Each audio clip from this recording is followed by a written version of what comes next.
students, once again I am here with my new topic, the pronoun. Earlier we would discuss about the noun. The pronoun. Pronoun consists of two words, pro and noun. It means what? Pro. Pro means for, as well as in place of, which means के स्थान पर, या फिर for मतलब होता है के लिए। नाउन को एक हिसाब से कहा जाए नाम। नाउन क्या होता है? नाम होता है, बेसिकली नाम। अब आप बेसिकली अगर इसकी डेफिनेशन बनाना चाहें, बहुत आसान हो गया।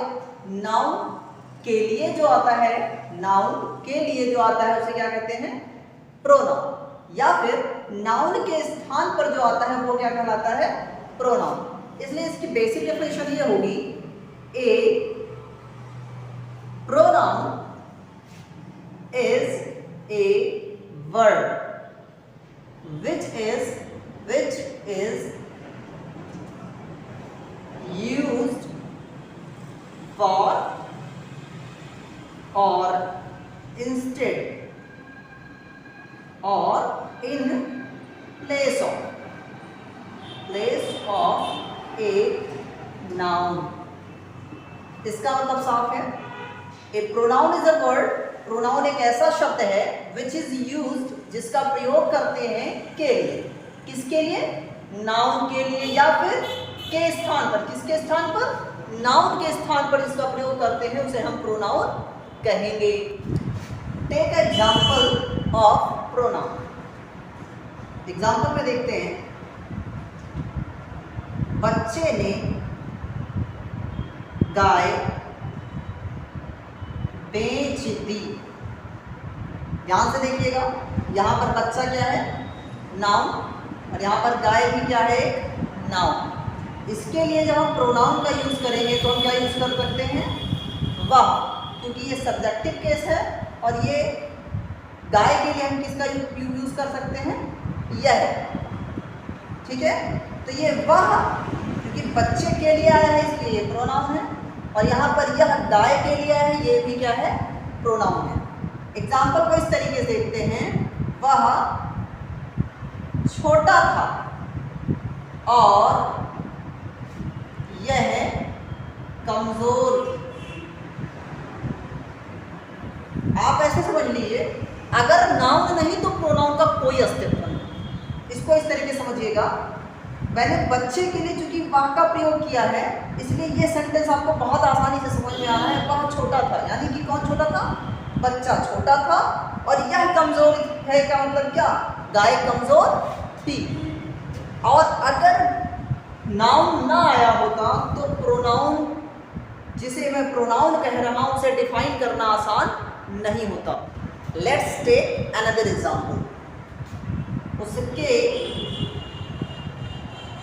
4 पैर होते हैं।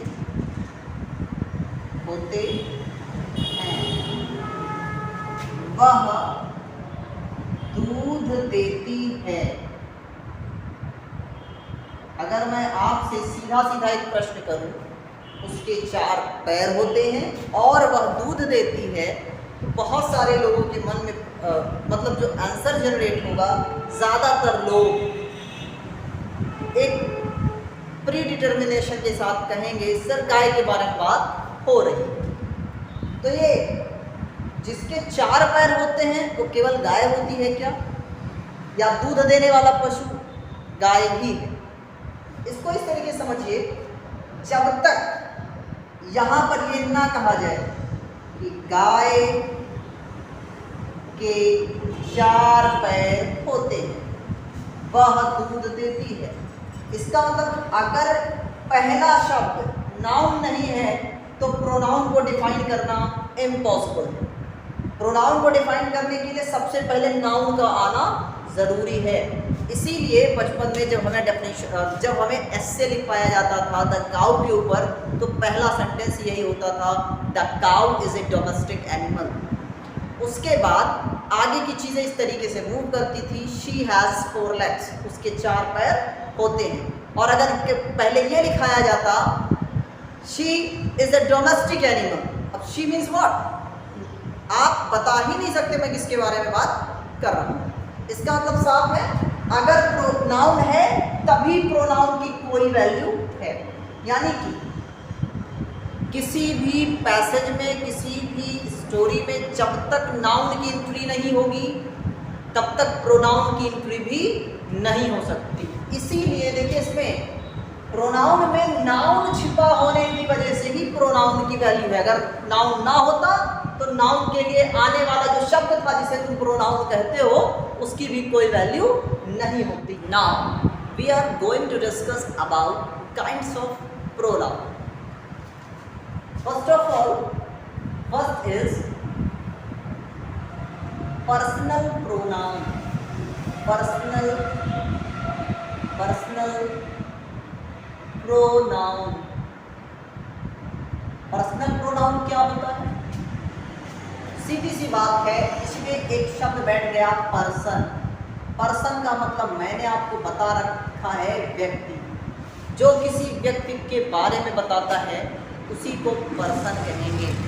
पर्सनल प्रोनाउन में हम केवल और केवल पर्सन के बारे में बात करेंगे। बात करते हैं पर्सनल प्रोनाउन की। आपने देखा होगा I, we, you, he, she, it, as well as they. ये सभी पर्सनल प्रोनाउन कहलाते हैं, जिसमें से इन्हें 3 सेक्शन में डिवाइड कर दिया गया है। पहला सेक्शन आई और वी का है, इसे हम फर्स्ट पर्सन के नाम से जानते हैं। फर्स्ट पर्सन के नाम से जानते हैं। Another is second person. Second person. और ये जो बचे हुए 4 हैं, इन्हें अगर ग्रुप कर दिया जाए तो इन्हें हम थर्ड पर्सन कहेंगे। Third person.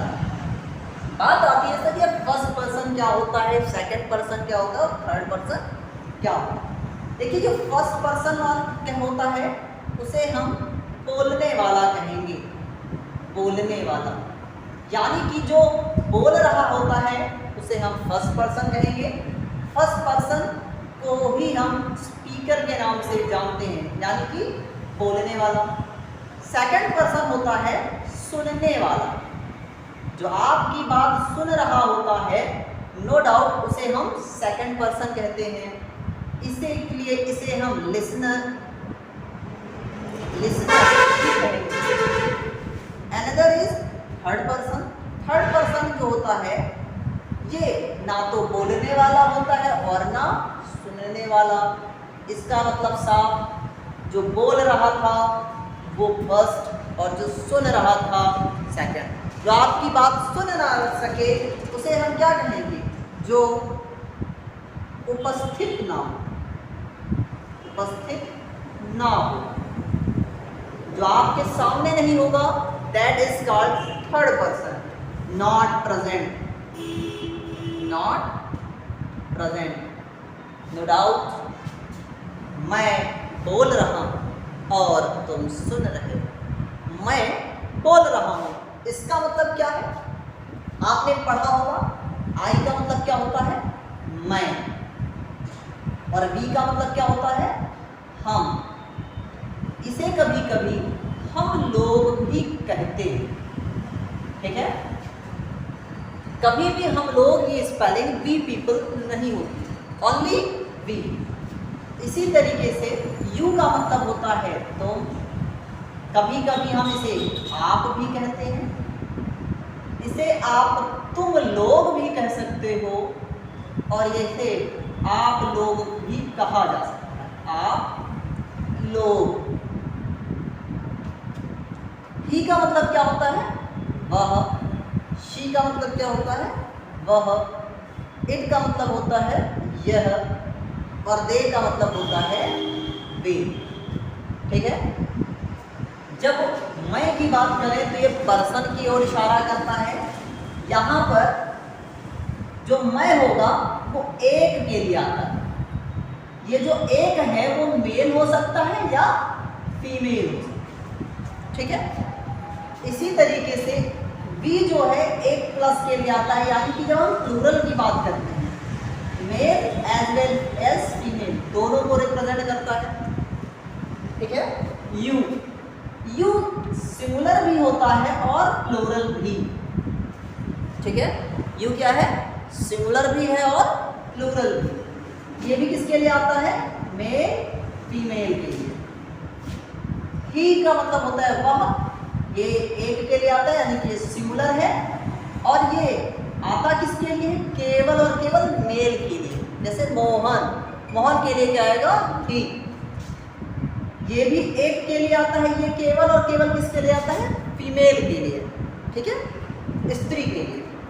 और इट मतलब क्या होता है? ये भी सिंगुलर है, ये आता है पशु, पक्षी जिनमें बुद्धि नहीं मानी गई, बुद्धि नहीं मानी गई है, यानी कि पशुओं और पक्षियों में बुद्धि नहीं मानी गई है। दे का मतलब भी होता है, दे का मतलब होता है वे, और ये एक प्लस के लिए आता है। ये मेल के लिए भी आ सकता है और फीमेल के लिए भी आ सकता है। साफ साफ आपने देखा कि जो फर्स्ट पर्सन है, सेकंड पर्सन है या फिर थर्ड पर्सन है, ये पर्सन के लिए आते हैं। सब के सब लिविंग बीइंग हैं, कोई भी इसमें ऐसा नहीं है जो नॉन लिविंग बीइंग हो। ठीक है। अच्छा, आपको कम से कम ये पता चल गया कि पहले वाले ग्रुप में सिंगुलर क्या और प्लूरल क्या। आप इसे समझने के लिए आप इसको इस तरीके से डिवाइड कर लीजिए। ठीक है, इसे डिवाइड कर लीजिएगा। पर्सनल प्रोनाउन में एक चीज़ और जुड़ी हुई है जिसे हम केसेस के नाम से जानते हैं। केस, इस शब्द को ध्यान से देखें। आपने ये चीज़ सुनी होगी, कई जगह पर केस शब्द आता है, जैसे ब्रीफ केस, जैसे सूट केस। केस एक प्रकार से एक ऐसा बॉक्स जिसमें हम चीज़ों को रख सकते हैं। उसी तरीके से चूंकि इसका नाम सब्जेक्टिव केस है, तो ये जो प्रोनाउन इसके नीचे लिखा हुआ है ये सभी सब्जेक्ट के स्थान पर लिखे जाएंगे। एक चीज़ जान लीजिए, जब ये सब्जेक्टिव केस होगा तो इसके बाद एक चीज़ नहीं आनी चाहिए जिसे आप क्या कर सकते हैं? नाउन। इसलिए क्योंकि ये नाउन के लिए ही आया है। आगे देखते हैं, इसका जो ऑब्जेक्टिव केस है, ऑब्जेक्टिव केस, इनका ऑब्जेक्टिव केस अगर देखें तो आई का ऑब्जेक्टिव केस क्या होता है? मी। बी का ऑब्जेक्टिव केस क्या होता है? अस। यू का ऑब्जेक्टिव केस क्या होता है? यू। ई का ऑब्जेक्टिव केस होता है हिम। सी का ऑब्जेक्टिव केस होता है हर। इट का ऑब्जेक्टिव केस होता है इट। दे का एडजेक्टिव केस होता है देम। ठीक है। अगर इनकी मैं अर्थ के बारे में बात करूं तो बी का अर्थ होता है मुझको या फिर मुझसे। अस का ऑब्जेक्टिव केस का अर्थ होता है हमको या फिर हमसे। इसी प्रकार से यू का ऑब्जेक्टिव केस अगर देखें, यू मीन्स तुमको या फिर तुमसे। हिम उसको या फिर उससे। इसी तरीके से हर का होता है उसको या फिर उससे। इट का होता है इसको या फिर इससे। लास्ट में अगर देखें तो देन का जो अर्थ होता है वो कहेंगे उनको या फिर उनसे। अगर आप इनके बेसिक डिटेल के बारे में सोचें तो ध्यान से देखिएगा, इसके बाद भी नाउन कभी नहीं आता। और अगर आप इन्हें हिंदी में पहचानना चाहें तो इसके बाद में या तो को लिखा होगा या फिर से लिखा होगा। ठीक है। आगे देखते हैं, इसका जो पजेसिव केस होता है,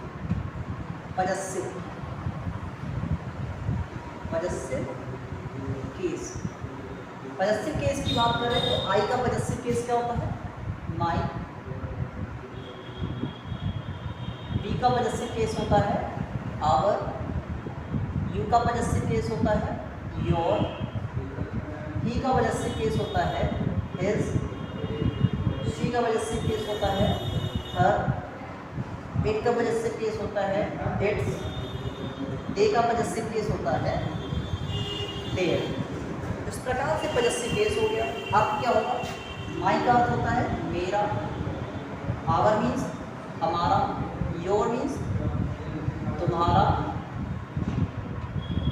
हिज का मतलब होता है उसका, हर का मतलब भी उसका। इसी प्रकार से इट्स का मतलब क्या होता है? इसका। और देयर का मतलब अर्थ होता है उनका। ठीक है।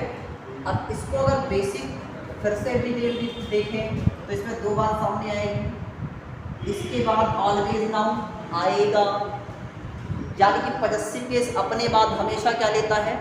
नाउन। और हिंदी में इसमें या तो आपको रा लगा हुआ मिलेगा या फिर का, क्योंकि ऊपर का सेगमेंट आपको दिखाई दे रहा होगा जिसमें मेरा, हमारा, तुम्हारा, उसमें लास्ट में क्या आया हुआ है? रा।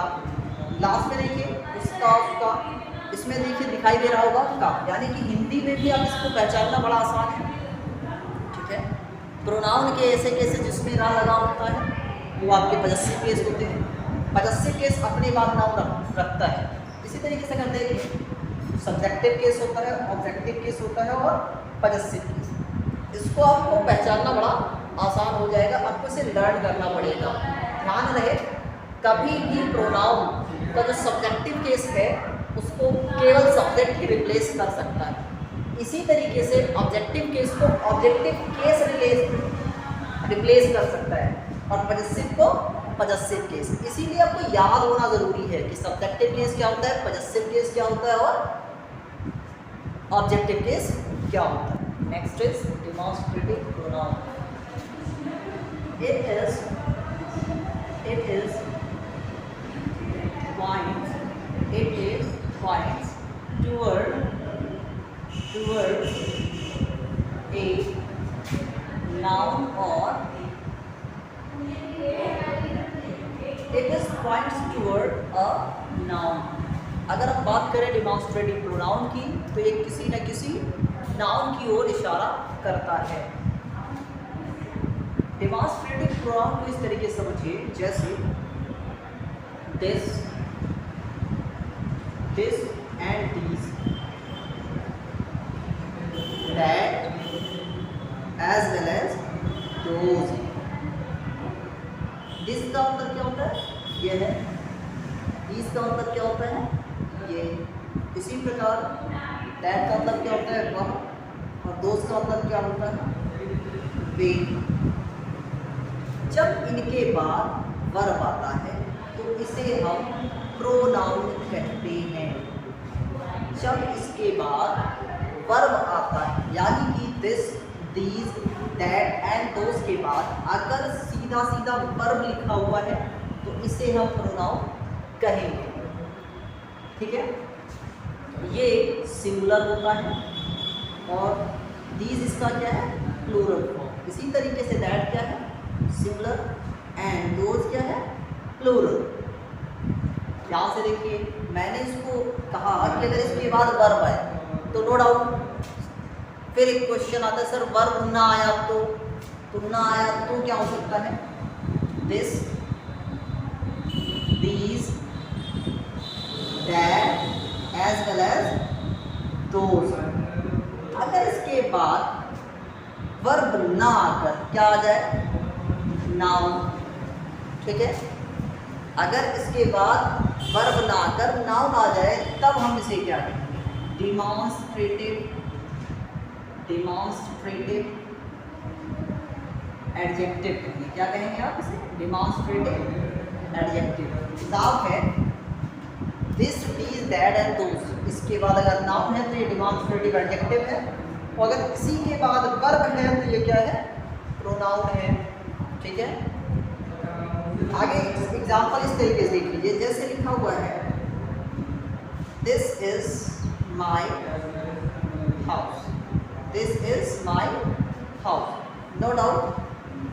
दिस के बाद क्या लिखा है, इज। ये सिंगुलर है तो वर्ब भी किस फॉर्म में है, सिंगुलर फॉर्म। इसमें अगर कोई एरर हो सकती है तो वही इसके बाद सिंगुलर है तो सिंगुलर वर्ब आना चाहिए, तो आया हुआ है। कभी कभी क्या होता है, लिखा रहता है these house is mine, no doubt. अगर इस सेंटेंस को ध्यान से देखें, दीज के बाद नाउन लिखा है, कोई बात नहीं, ये प्रोनाउन नहीं तो एडजेक्टिव तो है ही, नाउन लिखा हुआ। लेकिन चूंकि ये प्लूरल था तो यहाँ पर नाउन भी कैसा होना चाहिए था, प्लूरल, इसीलिए होना क्या चाहिए था, हाउसेस। ये अपने बाद प्लूरल नाउन रखेगा, क्योंकि ये प्लूरल है, इसके बाद जो नाउन आएगा वो प्लूरल फॉर्म में हो। अगर ये प्लूरल नहीं है तो नो डाउट दोस्त की जगह पर क्या आना चाहिए था, दैट आना चाहिए था, ठीक है। दीज हाउसेस, इसकी जगह पर क्या होना चाहिए था, इसमें अगर कोई गलती हो सकती है तो सिंगुलर के साथ सिंगुलर वर्ब। उसी तरीके से प्लूरल अगर है तो उसके बाद नाउन भी क्या होना चाहिए, प्लूरल होना चाहिए। A few more examples are this boy, ध्यान से देखिएगा, यहाँ अगर बॉयज होता तो दिस ऑटोमेटिक चेंज हो जाएगा किसमें, दीज में। और अगर यहाँ पर बॉयज की जगह पर बॉय होगा तो दीज अपने आप हट जाएगा, हो जाएगा this boy is a doctor. नाम है सिंगुलर के साथ सिंगुलर वर्ब। ऐसे ही दोज, अगर मैं आपको कहूँ कि यहाँ नाउन सेट करना है तो नाउन कैसा आना चाहिए, तो दोस्त का नेचर है कि दिस का दोस्त हुआ, यानी कि सिंगुलर से प्लूरल हो गया, तो यहाँ पर बॉय की जगह पर क्या हो जाएगा, बॉयज। यहाँ पर वर्ब, चूंकि अब वर्ब चूंकि नाउन आपका प्लूरल है इसलिए वर्ब भी क्या आना चाहिए, प्लूरल। तो those boys are good players,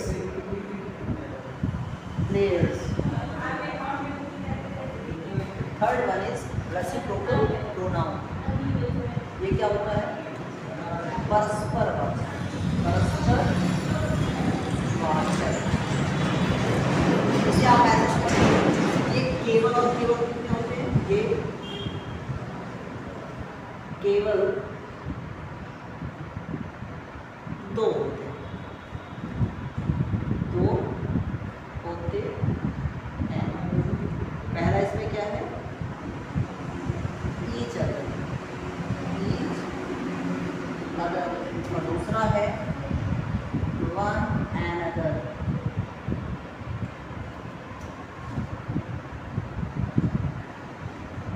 जिसमें से ईच अदर का मतलब क्या होता है, एक दूसरे से।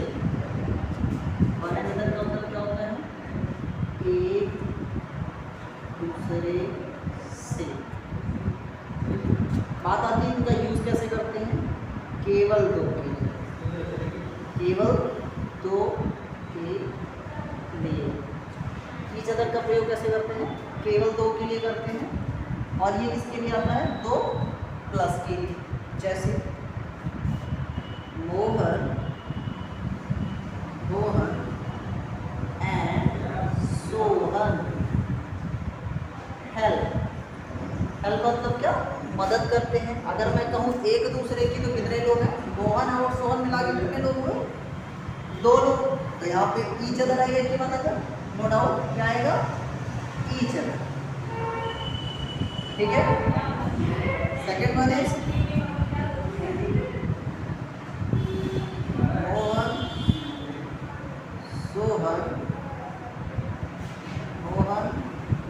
Sohan and Rohan fight. Fight का मतलब होता है लड़ते, ठीक है। फाइट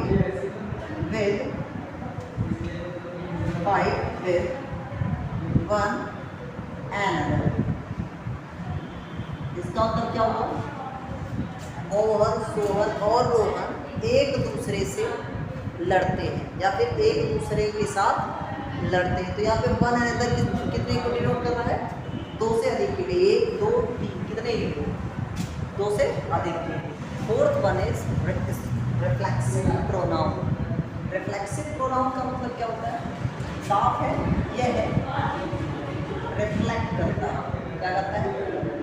रिफ्लेक्ट करता है। इसका मतलब क्या? रिफ्लेक्ट कहीं ना कहीं रिफ्लेक्शन से बना है। रिफ्लेक्शन क्या होती है? परछाई। और परछाई कब बनती है? जब हम मिरर के सामने खड़े हो जाते हैं तभी परछाई बनती है। अगर मिरर के सामने जिसकी इमेज बननी है वो ना हो, नहीं बनती। इसका मतलब साफ है कि किसी न किसी की इमेज को बनाता है। ये किसकी इमेज को बनाता है? किसी न किसी पर्सन की इमेज को बनाता है। जैसे कि I, we, you, he, she, it as well as they. अब बात आती है वीक रिफ्लेक्सिव क्या होता है? वीक रिफ्लेक्सिव क्या होता है? अपना। इसमें जितनी भी बातें आएंगी सब उतार अपना होगा। आई के साथ माई, वी के साथ आवर, यू के साथ योर, ही के साथ हिज, शी के साथ हर, इट के साथ इट्स और दे के साथ देयर। इसी तरीके से स्ट्रॉन्ग रिफ्लेक्सिव में अगर बात करें तो इसका अर्थ होता है खुद या फिर स्वयं। आई का रिफ्लेक्सिव केस क्या होता है? Myself. बी का रिफ्लेक्सिव केस होता है ourself, ourself. You का रिफ्लेक्सिव केस क्या होता है? Yourself.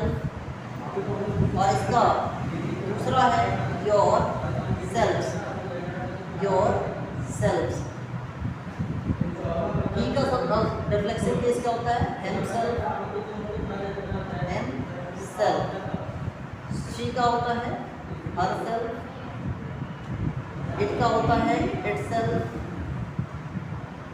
और दे का होता है देमसेल्व्स। साफ साफ है जितनी भी बातें प्लूरल हैं उनके साथ VES जुड़ा है। सेल्फ्स, ठीक है, SELVES प्लूरल के केसेस में देखिए सेल्फ्स जुड़ा हुआ है। और अगर वो सिंगुलर है तो ओनली क्या जुड़ा हुआ है? सेल्फ। ठीक है, एक चीज़ ध्यान रखिएगा, जब ये होगा तभी ये इमेज बनेगी। अगर ये नहीं होगा तो ये इमेज नहीं बनेगी। कभी भी रिफ्लेक्सिव केस, जो भी रिफ्लेक्सिव केस है, चाहे वो स्ट्रॉन्ग रिफ्लेक्सिव हो या फिर वीक रिफ्लेक्सिव हो, ठीक है, सब्जेक्ट के स्थान पर नहीं आते। सब्जेक्ट के स्थान पर नहीं आते। बहुत सारे लोग अपना इंट्रोडक्शन देते हुए यूज करते हैं माई सेल्फ रमेश। कभी भी माई सेल्फ रमेश नहीं होगा। स्पीकिंग में सही हो सकता है, ग्रामेटिकली ये पूरी तरीके से एक बहुत बड़ी ब्लंडर मानी जाती है। साफ साफ है, माई सेल्फ के लिए सबसे पहले ज़रूरी क्या है? आई का आना। I myself Ramesh is a correct answer. ठीक है, आइए कुछ एग्जाम्पल्स लेते हैं। मैं अपना काम करता हूँ। थोड़ा मैं भी ले लिया होगा। आई करता हूँ, क्या करता हूँ? अपना काम। अपने की स्पेलिंग आई को देखकर लिखी जाए तो क्या होगी? My work. I do my work. इसी तरीके से हम अपना समय, हम अपना समय बर्बाद नहीं करते हैं। ठीक है, हम किस स्पेलिंग कर देंगे? बी। नहीं करते हैं, डू नॉट।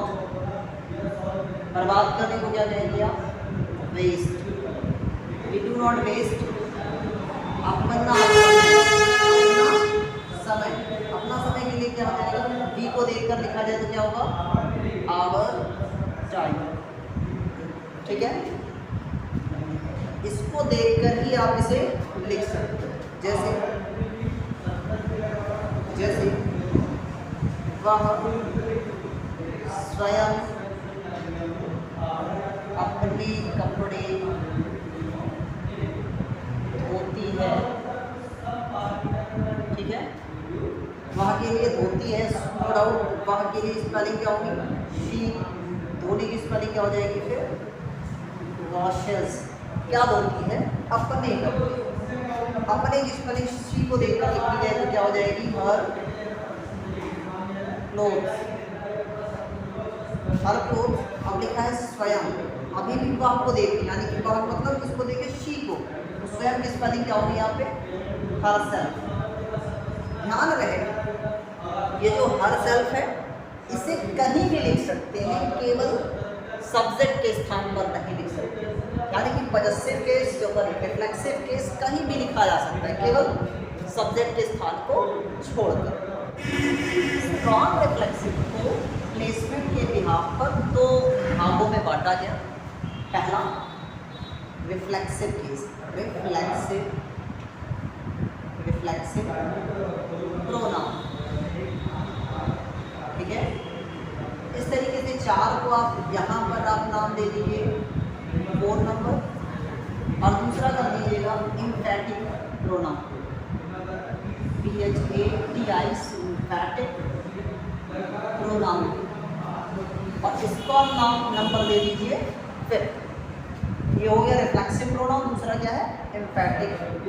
अच्छा, दोनों में कोई अंतर नहीं है, दोनों ही स्ट्रॉन्ग रिफ्लेक्सिव कहलाते हैं। प्लेसमेंट का अंतर है, वो अंतर क्या है, अगर रिफ्लेक्सिव केस है तो वर्ब के बाद आएगा। जो रिफ्लेक्सिव कोई प्रोनाउन होगा वो हमेशा वर्ब के बाद कहीं भी आ सकता है। जो एम्फैटिक होगा वो वर्ब से पहले बैठेगा। ठीक है, प्लेसमेंट के ग्राफ पे बात को लिखिए। ठीक है, एग्जाम्पल ले लीजिए। जैसे वह स्वयं पौधों को पानी देता है। वह स्वयं पौधों को पानी देता है, तो वहाँ के लिए क्या हो जाएगा, ही। अगर हम स्वयं की स्पेलिंग सब्जेक्ट के तुरंत बाद लिखते हैं, इसे लिखने को तो कहीं लिख सकते हैं, मैंने सब्जेक्ट के बाद लिख दिया, तो ही को देख कर लिखे तो क्या हो जाएगा, हिमसेल्फ। He himself. पानी देने की स्पेलिंग हो जाएगी गिव्स वाटर पौधों को टू द प्लांट्स। ठीक है, गिव वाटर को हम एक शब्द में लिख सकते थे, वाटर्स। जैसे किसी को देखे दूसरे साइड, ही हिमसेल्फ को केवल उठाकर वर्ब के बाद करते हैं तो क्या हो जाएगा, गिव्स हिमसेल्फ। क्या देता है, water to the plants. Placement का अंतर आया। अभी क्या है, वर्ब के बाद में बैठा है, जहाँ पर वर्ब के पहले। जब ये वर्ब के पहले आए तो एम्फैटिक कहलाएगा, और वर्ब के बाद में कहीं पर भी आए तब ये रिफ्लेक्सिव कहलाएगा।